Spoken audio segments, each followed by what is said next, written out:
Tinutulan ng Pilipinas ang claim ng China na ginagamit ito bilang pawn ng Estados Unidos.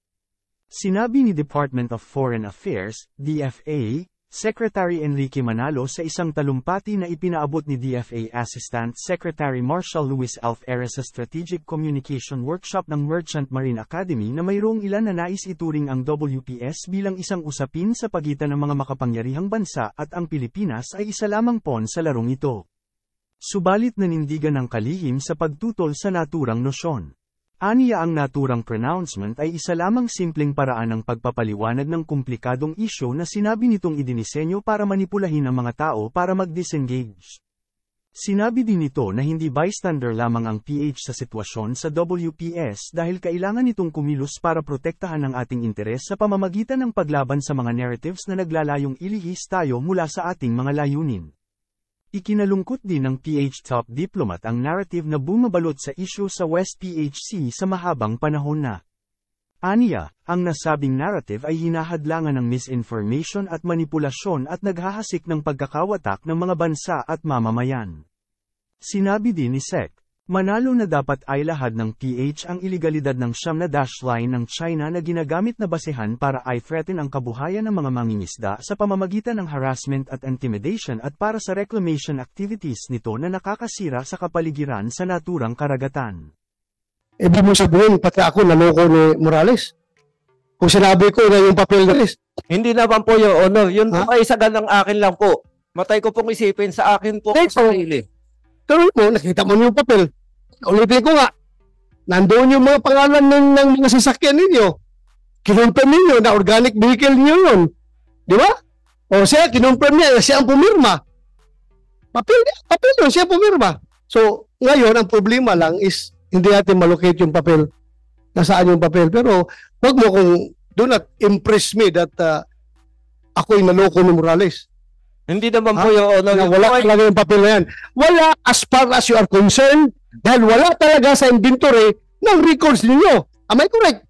Yes, Your Honor. Hindi mo makita. Hindi ko po makita. Pero hindi mo masabi na yung papel na yun is inauthentic. Hindi talaga authentic yun. Sige nga. Yun po ay opinion ko po, Your Honor. Opinion mo. Yes, Your Honor. Opinion mo. Ako, findings ko yun. As the chairman of this committee, yes, Your napito yung papel na yun. Dismiss ka sa PDEA. Kanino mo officially turn over ang mga confidential document na hawak mo noon? Yung case folder mo.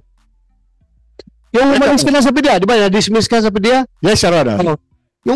Yung case folder na yun, na ang laman, 5 pictures, yung deposition ng confidential informant, at saka yung pre-ops, at saka authority to report, at saka yung affidavit, ay yung memorandum. Kanino mo turn over? Knowing that those documents ay classified documents. Security classified. May nakalagay pa nga doon, confidential, di ba? Yes, kanino mo turn over? doon po sa opisina namin ni Director Francia. Kami na pinanggap niya officially ni Director Francia. Your Honor, dalawa po kami dyan sa kwarto sa opisina. Doon nagpapalitan kami sa table.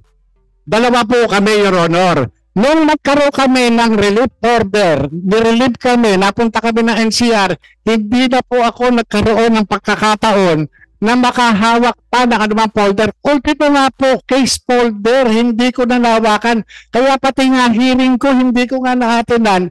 Gawa na yung case folder, andun doon, Your Honor. Wala kang personal file? Wala po, hindi naman ako nag-uuwi sa bahay niyan eh. Ako, ganito Morales, Agent Morales, marami akong investigator na under me na kahit natapos na yung kaso, sinabihan ko magtago kayo ng personal file ninyo dyan dahil baka darating ang araw, ma-encounter natin ang tao na yan somewhere, tapos magiging powerful yan, mamaya ipapatay tayo dyan, hindi natin alam na yung pala, subject natin noon. Marami akong ginawakan noon ng mga terrorism cases, mga terorista. Ngayon, retired na ako, retired na yung investigator ko, pero pag remember ko, tawagan ko siya, yung investigator. Sino nga yung terorista na inahabol natin doon sa Maguindanao noon? Ano nga pangalan nun? Sino nga yun?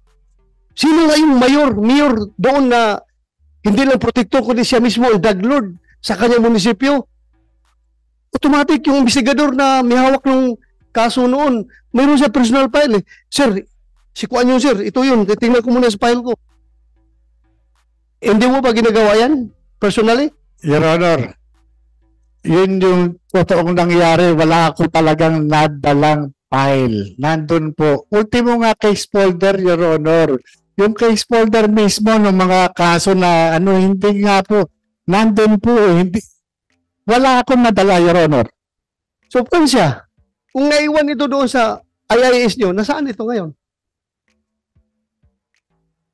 Your Honor, gusto ko lang pong linawin. Ang tanong niyo po kanina kay Jonathan Morales, nung na-dismiss ka sa PIDEA, saan mo iniwan? Sinabi po niya sa akin. Nung na-dismiss po siya sa PIDEA, wala na po ako sa Intelligence and Investigation Service. Ina-assume lang po niya yon. Sinasabi niya na sa akin tinan-over, gusto niyang ituro sa akin yung responsibilidad na siya dapat ang gumawa. So, i-deny mo. Deny mo na hindi mo talaga. Walang kasi po, dapat siya ang may responsibilidad na itago yon. At precisely, being the officer on case, ikaw may hawak-hawak ng folder na yan.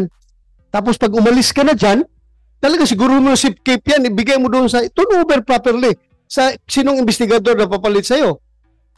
In your case, yes. Your Honor, hindi nga po nagkaroon ng proper turnover, Your Honor. Ganito po yun. Galit po sa amin yung literato ng PIDEA.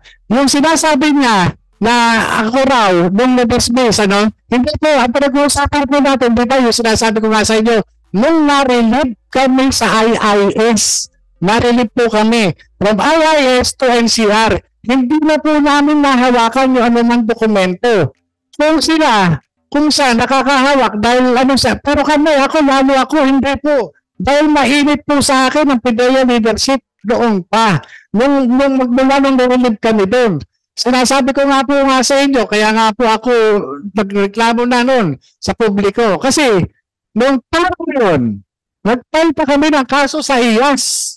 Nag-file pa ako. Kaya lalong nagalit sa akin ng administrasyon ng PIDEA. Kaya nga yung sinasabi nga niya na dapat ako yung may hawak ng kaso, ako yung case officer, dapat meron ako. Hindi na po kami, lalo ako, hindi na ako nakabalik to sa opisina na yun. Hindi na po, binabawalan po talaga. Talagang, kumbaga sa, doon lang po kami doon sa kubo ng NCR. You confirm, Francia? Na hindi na kayo makakapasok doon sa opisina niyo? Alam niyo po, Your Honor, gusto ko sanang ituloy yung sinasabi ko kanina. Ang tanong niyo po sa kanya, nung na-dismiss siya, kanino niya tinan-over? Ang sagot niya po sa akin. Wala po siyang tinan-over sa akin nung siya ay na-dismiss and even before na siya ay ma-dismiss. Even po nung nandoon pa kami naka-assign sa IIS, wala po siyang itinurn-over sa akin. Yun pong papel na yun, kung totoong may ganon, ay dapat hahawakan mong mabuti yon. Dapat po idadaan mo sa tamang proseso. Dapat ibibigay mo sa tamang kustodyan. Ngayon po, pumapasok po sa isip ko, baka matay ko bang isipin? Kaya po niya hindi nagawa yon kasi walang ganun. Ganun po, Your Honor. Your Honor. Sandali. Ibig mo sabihin, pati ako naloko ni Morales. Kung sinabi ko na yung papel na yun ay authentic, sabihin mo na naloko ko ni Morales. Hindi naman po, Your Honor. Yun po ay sagal ng akin lang po. Matay ko pong isipin sa akin po sa sarili. Pero mo, nakita mo yung papel. Ulitin ko nga, nandoon yung mga pangalan ng mga sasakyan ninyo. Kinonfirm ninyo na organic vehicle niyo yun. Di ba? O siya, kinonfirm niya, siya ang pumirma. Papel yun, siya pumirma. So, ngayon, ang problema lang is hindi natin malocate yung papel. Nasaan yung papel. Pero, wag mo kung do not impress me that ako yung naloko ni Morales. Hindi naman po, Your Honor. Wala talaga yung papel na yan. Wala as far as you are concerned dahil wala talaga sa inventory ng records ninyo. Am I correct? Yes, Your Honor. Hindi mo makita. Hindi ko po makita. Pero hindi mo masabi na yung papel na yun is inauthentic. Hindi talaga authentic yun. Sige nga. Yun po ay opinion ko po, Your Honor. Opinion mo. Yes, Your Honor. Opinion mo, ako, findings ko yun. As the chairman of this committee, Yes, Your natutuwa Honor. yung papel na yun. Wala akong kinikilingan dito, ha? I am objectively. Ikaw ba? Maka-generate si Morales ng papel na authority to report at saka yung pre-ops na mayroong markings pa, naka-xerox doon, naka-markings pa doon yung mga butas ng puncher na ginamit doon para pagsaksak sa passenger. Ibig sabihin, gawa, kayang gawin yun? Hindi naman. That is scientifically improbable. So you mean to say na mali ako sa aking impression. Hindi naman po, Your Honor. Sige nga, you stick to your stand. May opinion, Your As far as the DIA is concerned, wala talaga yung document na yan. Naniwala ko sa inyo. Yes. Makita. Ano yung makita? Tinanggal lang ito sa paano. Kahit mag-inventaryo ka naman 1,000 times, hindi nyo makita yung papel na yan dahil wala na. Nandun na sa social media. Nagkalat na. Pero kung sabihin mo na hindi authentic yun, my God, babalik ako sa grade 1. Kung sabihin mo na hindi authentic sa yung papel na yun. May apology, Your Honor. Pero yun nga, I also accept your statement na wala talaga yan sa inyo. Dahil hindi nyo malukit-lukit. Hindi nyo makita. Wala talaga. I don't think nagsinungaling kayo. General Lasso, I don't think nagsinungaling si General Lasso. Sinabi niya na wala yan. Wala talaga. Hindi makita. Dahil dinukot na nga sa file. Tinanggal. Tinanggal na ito sa mga pasiner na yun. Tinanggal. Wala talaga. Hindi nyo makita. Wala. Pero kung sabihin nyo na hindi authentic, I bet may life kung sabihin nyo na napagsabi ko na authentic yan, to sabihin nyo hindi authentic. Mr. Chair, Sa atin lang kung sino may hawak. Yan ang tanong natin ngayon. I-locate. Kaya nga tayo nag-conduct ng hearing to determine kung sino nag-leak niyan. Dahil ayaw natin na palaging ganun na lang may mag-leak na ganun ka sensitive na information that will cause even the downfall of this country kung ganun. Lahat na lang ng mga classified documents natin, mga top secret documents, ibigay natin sa China para alam mo ng China yung anong ating kahinaan, anong strengths and weaknesses natin, lahat-lahat. Tapos tayo, as a country, patay. Kaya, this committee finds it important to determine kung sino nag-leak niyan at gagawa tayo ng legislation para may stop yung leakage na yan. Do you agree with me? Yes, Your Honor. Mr. Chair, if I may. Yes, go ahead. Tama po kayo dyan, Mr. Chair. Alam nyo, sa aking palagay, the source of the leak is most probably no other than Mr. Morales. Because I think he kept a copy. Siya sigurong nag-leak. Anyway, that is my own opinion, and I believe in it. Sandali lang. When I call you and I recognize you, pwede ka magsalita. And this person has unahin natin muna ang senador. This person has been charged of violation of Article 180 of the Revised Penal Code, which is still pending before the Metropolitan Trial Court, Branch 4 in San Fernando, Pampanga. In violation of Article 180 of the Revised Penal Code is tungkol ito sa false testimony. And the other criminal cases filed against Mr. Morales based on validated information from a concerned citizen. If this is true, estafa pending before the Metropolitan Trial Court, Pasig City, slight physical injuries pending before Branch 72, Pasig City. And as a final remark, Mr. Chair, the facts and evidence presented clearly demonstrate the questionable integrity and credibility of this particular resource person. And the same evidence refutes all accusations against the Philippine Drug Enforcement Agency and its current leadership. And the statements given by this particular resource person against the agency and its current leadership are evidently perjurious, defamatory, and outright false. That's all, Mr. Chair. Thank you, Senator Jingo Estrada. You want to say something, Yes, sir. Morales?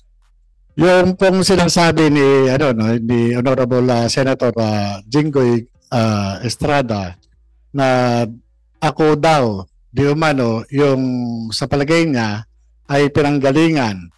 Well, that's his opinion. Sabi niya.